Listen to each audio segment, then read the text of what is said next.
Hello everybody, welcome back to the channel. In the early 2010s, web-based flash games started to decline in popularity with the emergence of mobile gaming.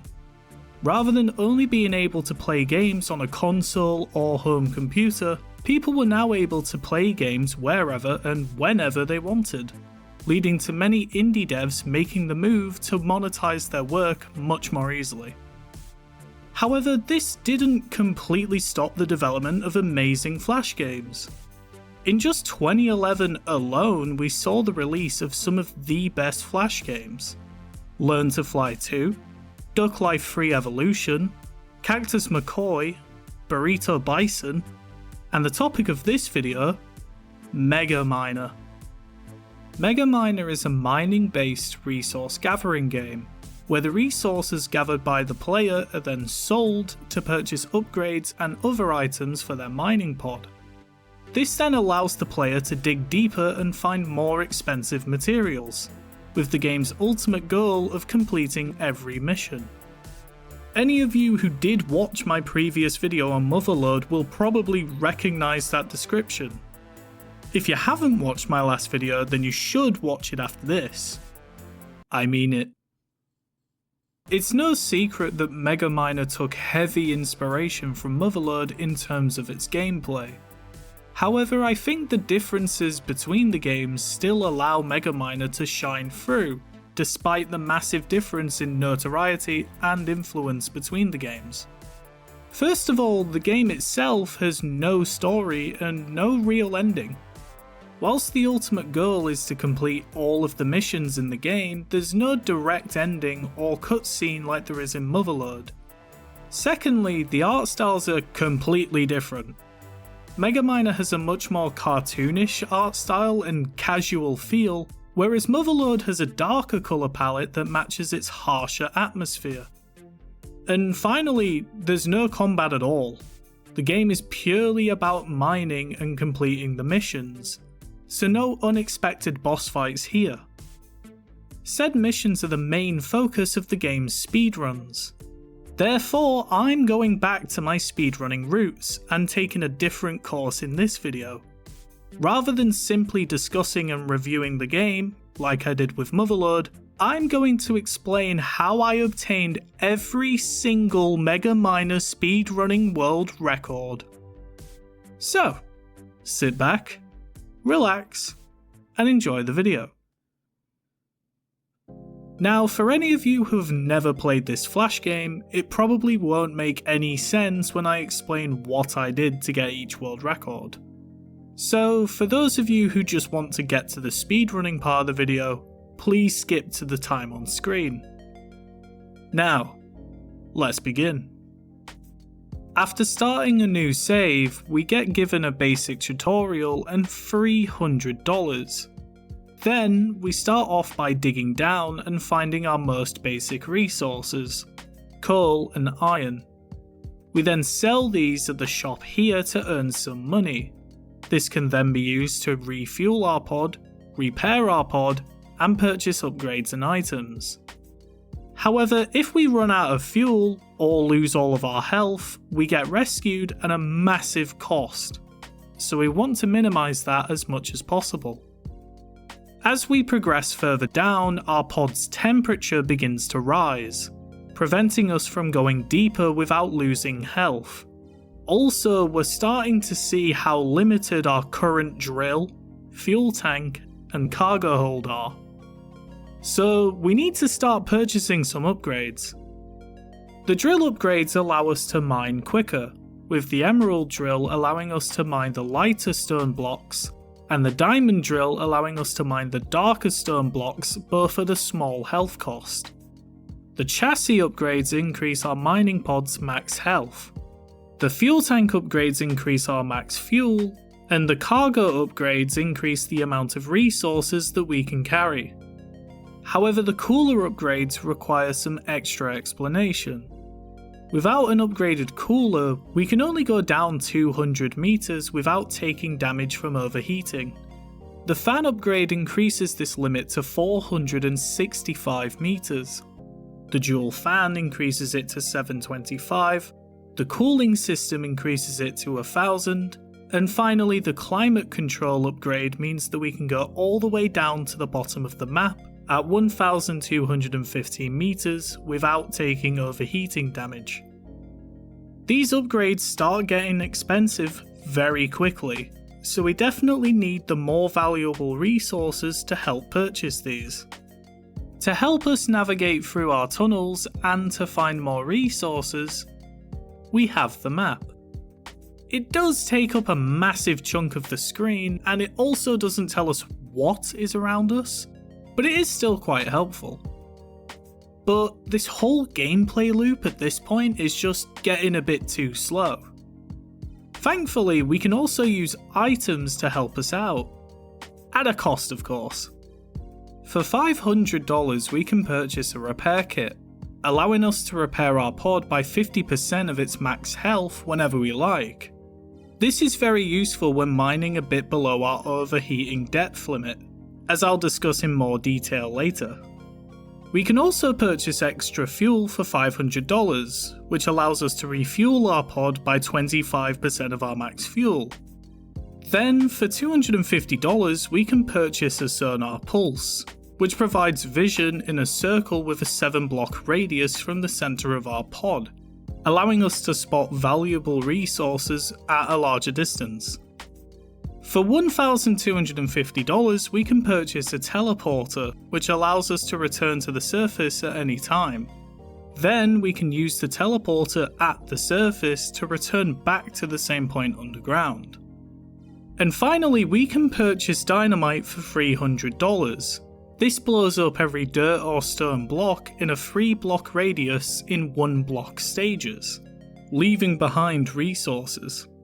This allows the player to deal with the stone blocks without an emerald drill, and the dark stone blocks without a diamond drill.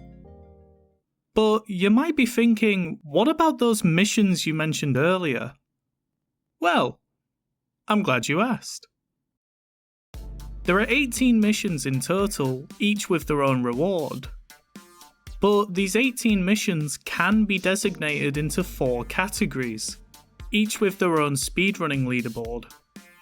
The digging missions, digging deep, under pressure and rock bottom, all require the player to reach a depth of 300, 600 and 1000 meters respectively.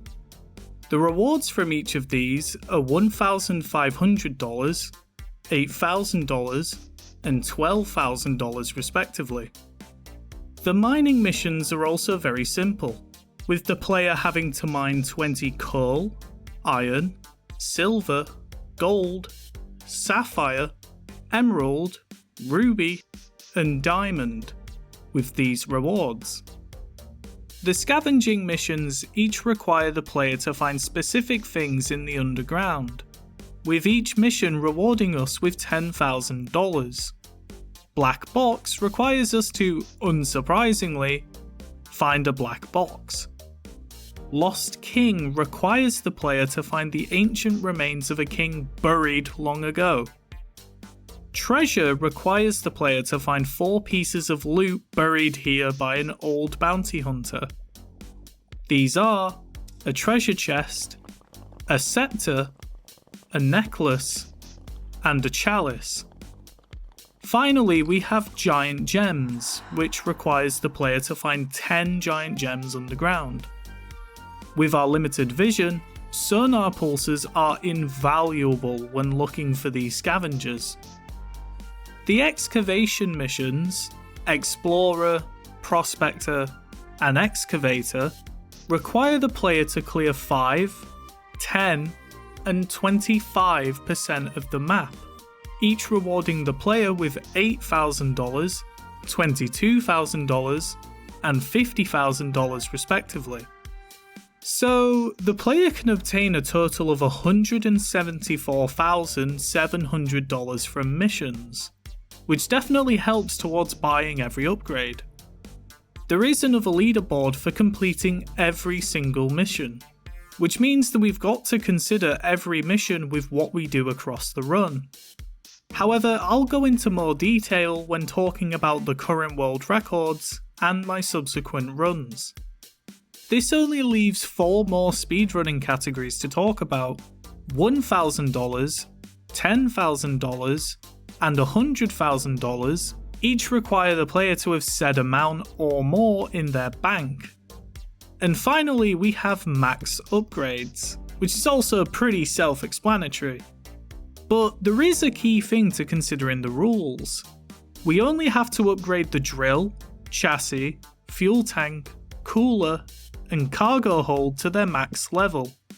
But the game doesn't require the player to have purchased any upgrades in the previous levels in order to purchase the max level upgrade. So keep that in mind for later. Now I'm gonna put the world records for each of these categories on screen from longest to shortest, except the final 3. What do you think these times are? I mean, $1,000 can probably be done in under a minute if you're able to get digging deep for 1500, or if you're able to get enough coal and iron in a short amount of time. $10,000 probably takes a bit longer, but if you reach a depth of 600 meters, you can get $8,000 from under pressure. So it might be best to just buy the first cooler upgrade and rush down to 600 meters, trying not to die along the way. All digging missions require the player to reach 1,000 meters either way, so it might be best to use the money from under pressure to just purchase items to rush down using repair kits and dynamite. Meaning that all digging missions is probably about a minute or 2 longer than 10k. Using those ideas, I managed to get runs of 1 minute and 17 seconds, 7 minutes and 9 seconds, and 11 minutes and 53 seconds, respectively, which easily could have been much faster if I didn't get unlucky. I mean, those sound pretty decent, right? I wonder how that compares to the world records.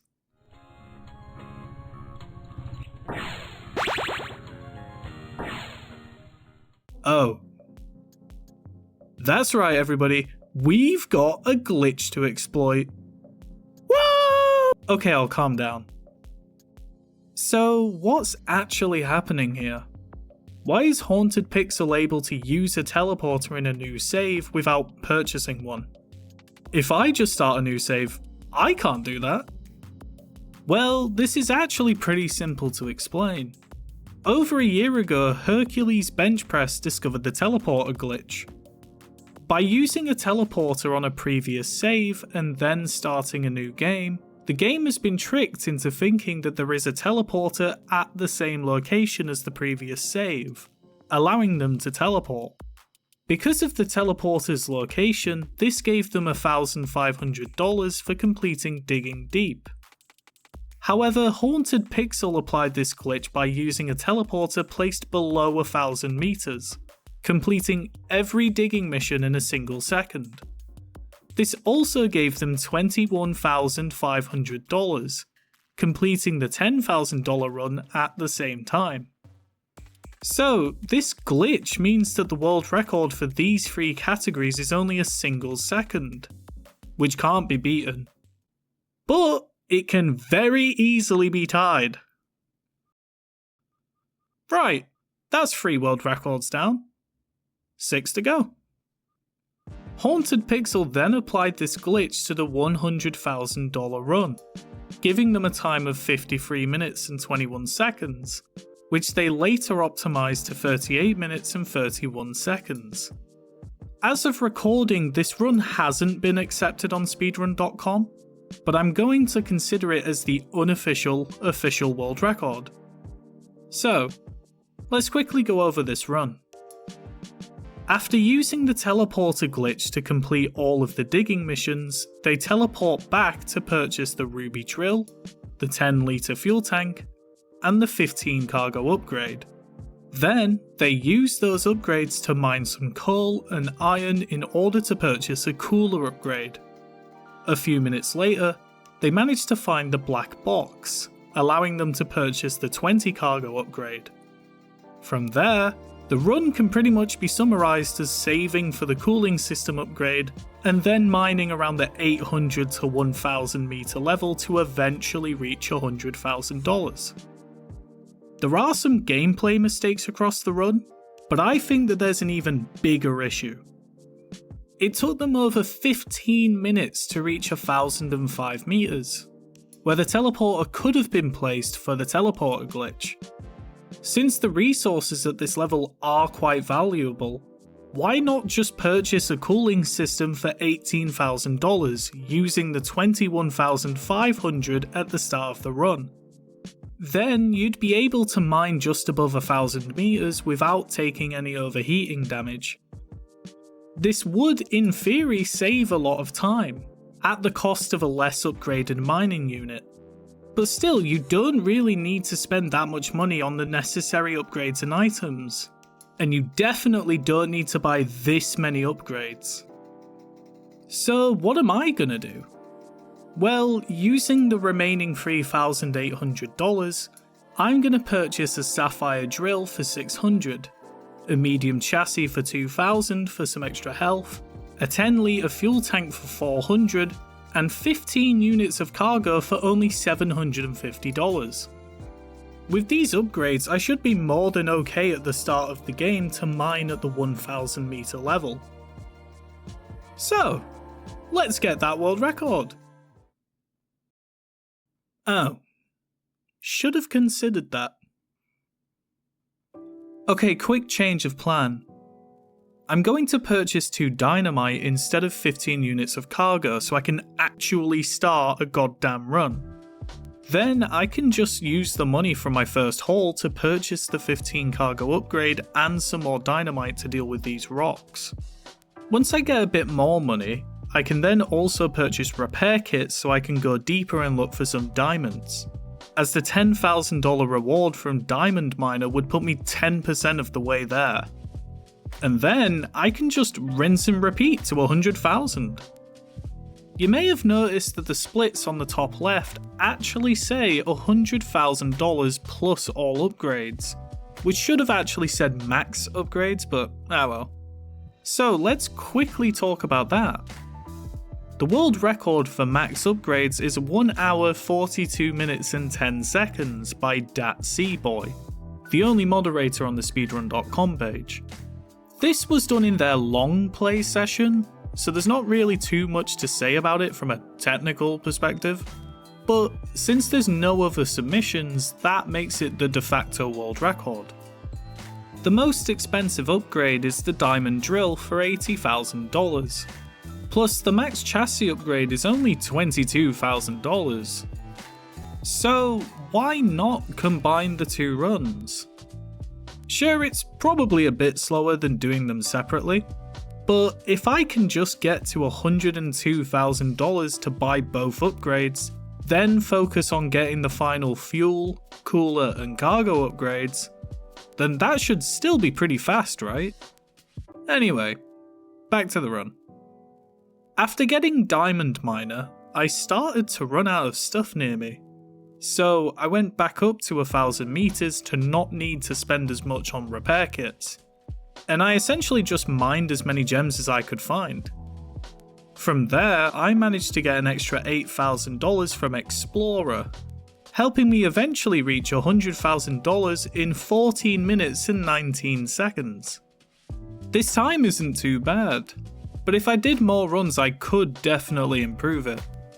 However, as a proof of concept of the route, I'm pretty happy with beating the world record by over 24 minutes. Now, I just need to get those upgrades. Well, that would have been useful a couple minutes ago.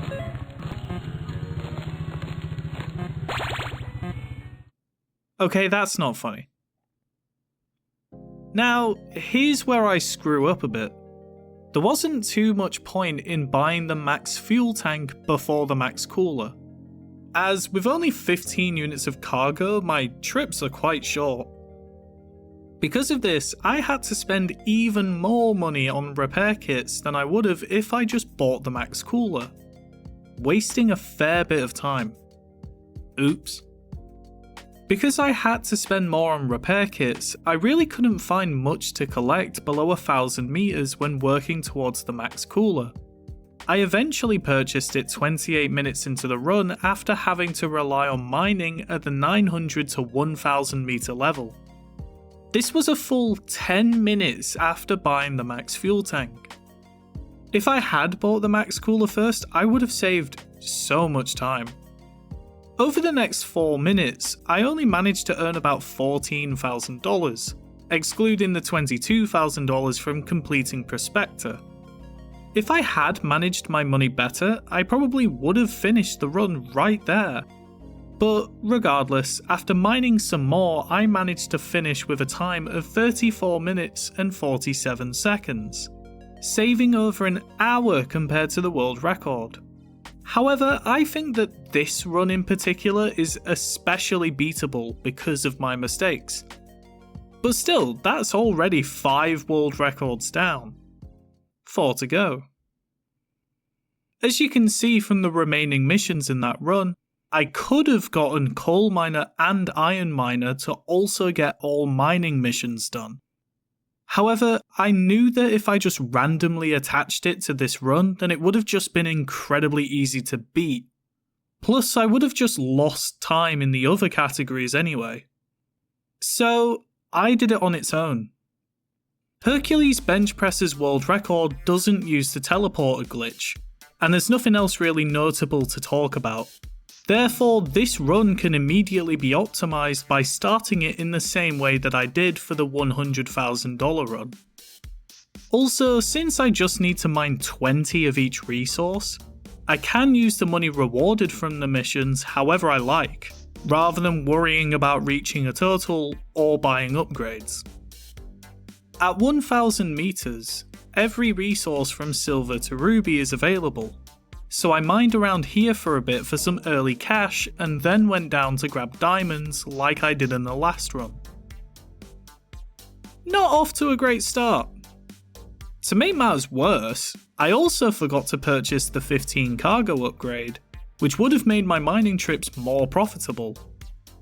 Eventually, I do remember that upgrades exist, and I get the ruby drill to mine much quicker. Sapphire Ruby. Okay, so it's Emerald, Silver, Diamond, right? Wow. Yeah, so this run didn't go too great, from both my gameplay and from the lack of diamonds. But finally, after about 10 minutes of looking, I did complete Diamond Miner and then just finished out the run. I spent so long looking for diamonds, like, goddamn. But anyway,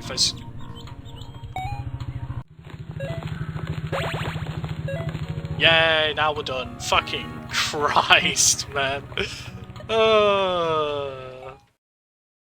Yeah, I'm not having that. Run it back. The second run had a slightly worse start, mainly because of this fun little bug. Thankfully, I could still see when I was on the teleporter, so I just went back and tried again. Almost 4 minutes into the run, I realised that gold and silver will be much harder to find if I go down a bit too early. But I still didn't really prioritise grabbing those as much as I should have. What can I say, I got too distracted by diamonds. However, I did manage my money much better in this run. I probably should have bought the ruby drill instead of the armoured chassis, but there is the argument that it saves me more money on repair kits. After failing to get Diamond Miner quickly, even getting Explorer just after, I worked my way back up to grab silver. Except I forgot to bring a teleporter. That's a time loss. After getting Silver Miner 14 minutes into the run, I rushed to the surface to buy the 25 cargo upgrade. Then I completed Coal and Iron Miner to finish in a time of 15 minutes and 45 seconds. A big improvement from the last run, but I could still save a lot of time. So I'm running it back one more time.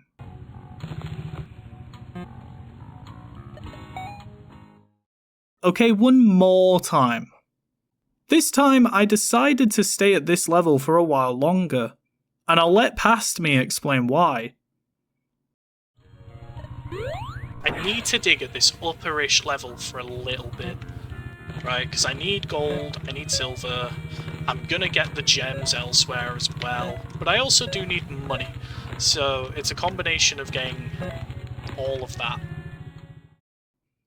Also, over the course of doing these runs, I've actually gotten much better at buying items.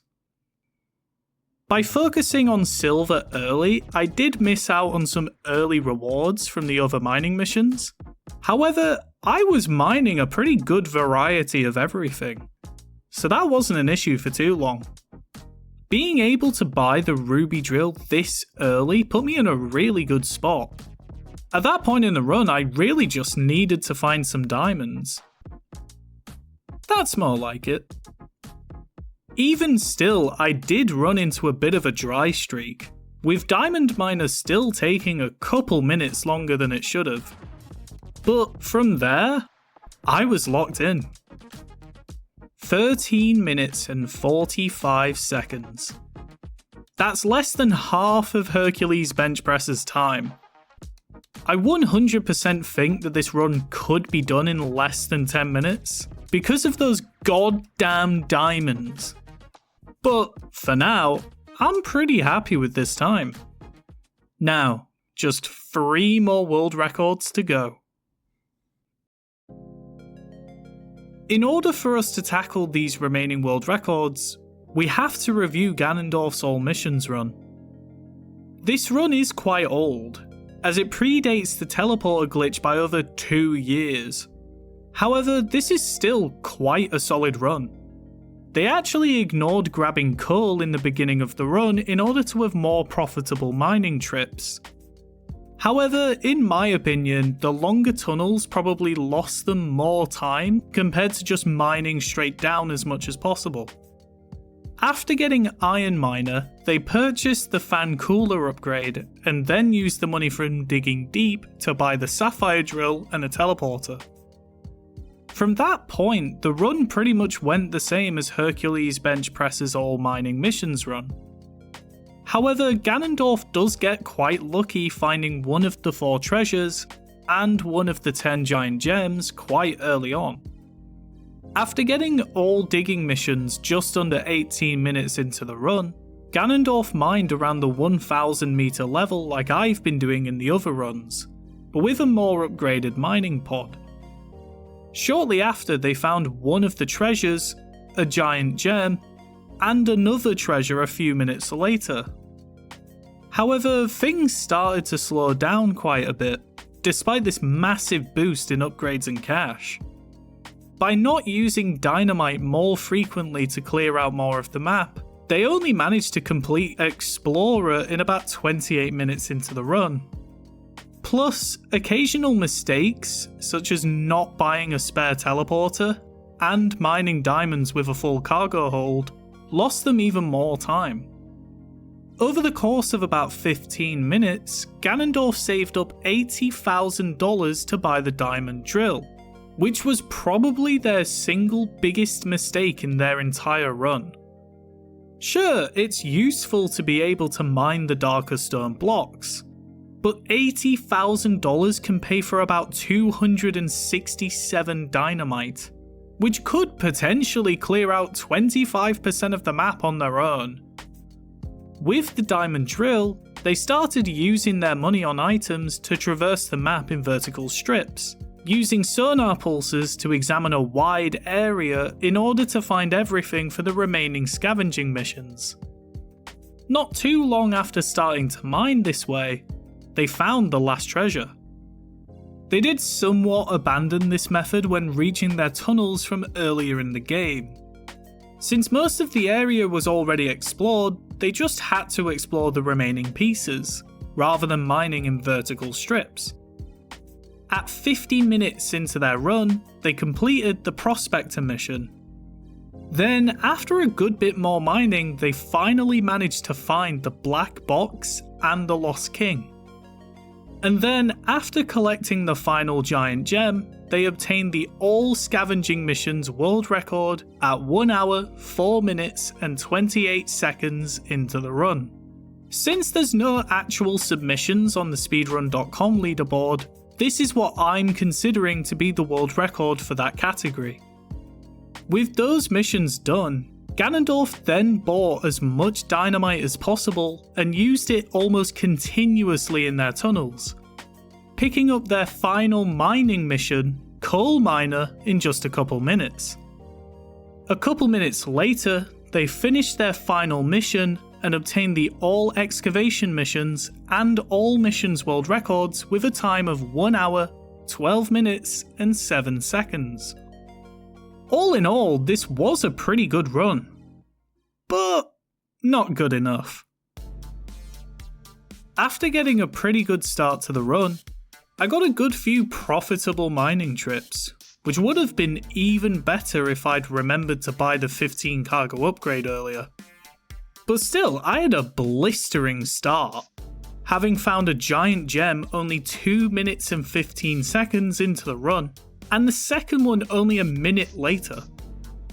Since I need to complete the scavenging missions, I started to use sonars quite early into the run.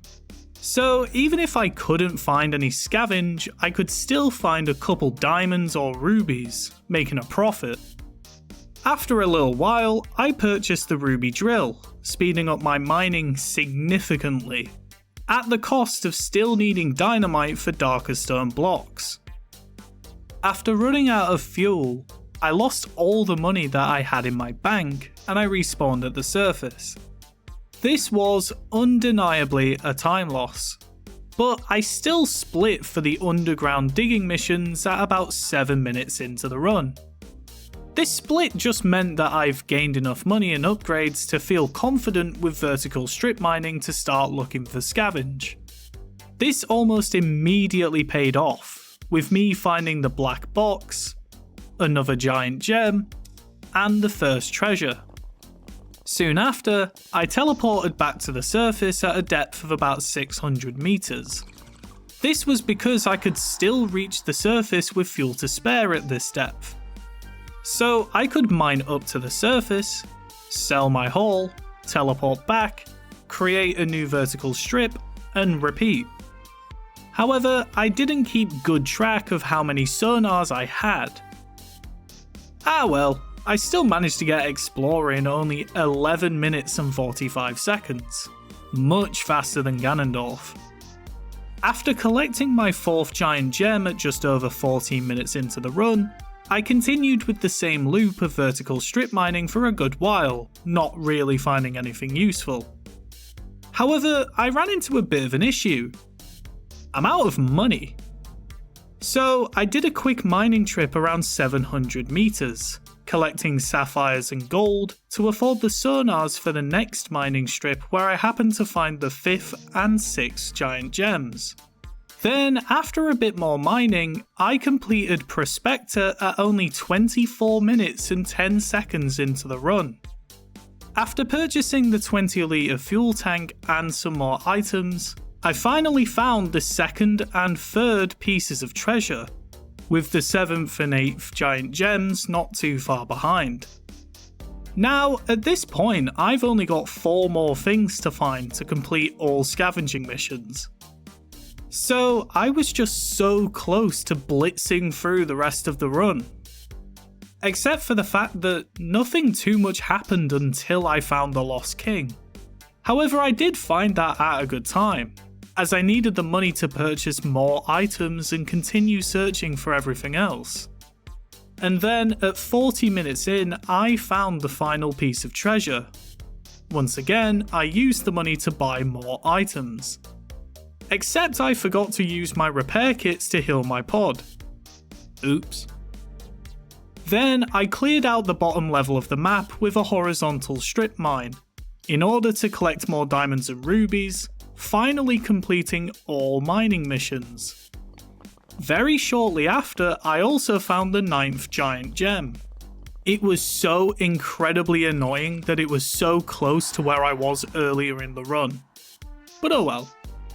After a few more minutes, I finally found the 10th giant gem, completing all scavenging missions in 48 minutes and 24 seconds, obtaining my 7th world record. Now, let's finish this run.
And in just over 3 minutes of pure excavation, with the same black screen bug along the way, I completed my final mission, giving me my final 2 world records with a time of 51 minutes and 38 seconds. A 20-minute time save compared to Ganondorf's run. I'll be honest, this run could have gone better. I had 18 dynamite on me when I found the final giant gem. If I had used those earlier, I probably would have completed the run in less than 50 minutes. So to anyone who may want to beat my times, make sure that you mine deeper down and get a bigger pot of cash before strip mining. This is especially true if you're lucky enough to find the black box and Lost King early, which I didn't. Then just make sure that you're using dynamites frequently enough to get all of the excavation missions done quicker. And that's how I got every single speedrunning world record in Mega Miner. If you want to watch any of my runs in full, they're linked down below in the description. I do think that all of these runs would be decently easy to beat, so I might come back to improving them in my own time, or if any of you guys beat my times. But even still, it's nice to actually hold a few world records that people have actually attempted before. If you like the look of this game, and if you want to speedrun the game for yourself, then you can play it on the Flashpoint archive like I did, or on websites using a Flash emulator. Thank you all so much for watching this video. It means so much to me that you decided to watch this far, as it's a massive help for the channel. But if you'd like to show any additional support, then please make sure to like, subscribe, and share this video with your friends. I still can't believe all of the support I got from the previous video. Seriously, you guys are insane. But anyway, thank you all again so much for watching, and I hope you all have a wonderful day.